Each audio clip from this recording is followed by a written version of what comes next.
The corporate god diversity and forced inclusion pauses to contemplate all the little eyes and ears at the altar by Sarlos Cantana. Carlos goes on to say, "That's rich, Bob. A moment of clarity, perhaps? Self reflection, corporate self reflection? Methinks it has to do more with waning profits than Zen corporate self awareness. They haven't just lost sight, they have cut out their eyes and cut off their ears as a sacrifice to the god of corporate diversity and forced inclusion, and they are far from alone. That's a lot of eyes and ears at the altar.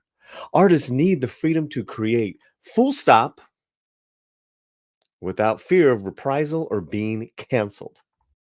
When an artist feels that they cannot express themselves freely, and I know this feeling intimately, the art begins to wither and die. And lo, there are a lot of repressed and dead artists in this era. You can barely think of anything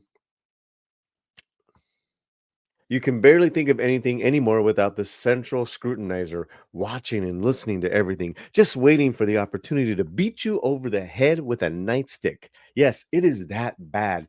You know this because all the art in the world right now is complete and utter sanitized corporate bullshit.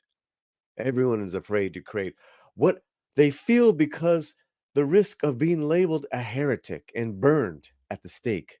We have all suffocated art to death with the plastic bag of political correctness and with shoehorning a message in every single goddamn iteration of entertainment and expression, while at the same time, studios and corporations by large have learned to maximize profits by being uber formulaic because they know audiences will pay no matter how shitty the product is.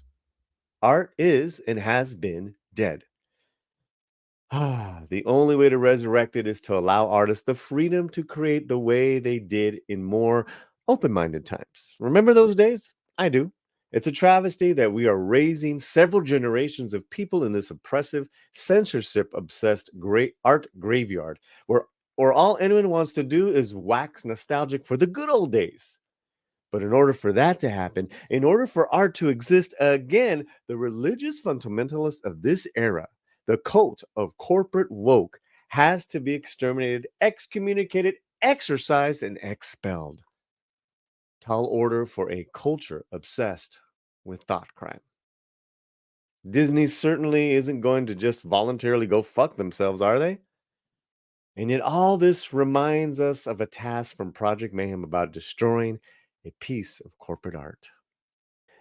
Fantastic words from Sarlos, and really, this one paragraph, I want to read it again and let it hit home to all of us. But in order for that to happen, in order for art to exist again, the religious fundamentalists of this era, the cult of corporate woke, has to be exterminated, excommunicated, exorcised, and expelled. Tall order for a culture obsessed with thought crime. And I got to tell you, Sarlos, with that one line that says it all, is Disney going to all of a sudden go fuck themselves? Um, wow. Maybe Sarlos is a mind reader. Maybe he already saw it. Maybe it was already happening simultaneously. Whatever it is, he wrote this line. Disney certainly isn't going to just voluntarily go fuck themselves, are they? By the power of Elon Musk. This is really thought provoking. And I want to know what thoughts have provoked you with this piece.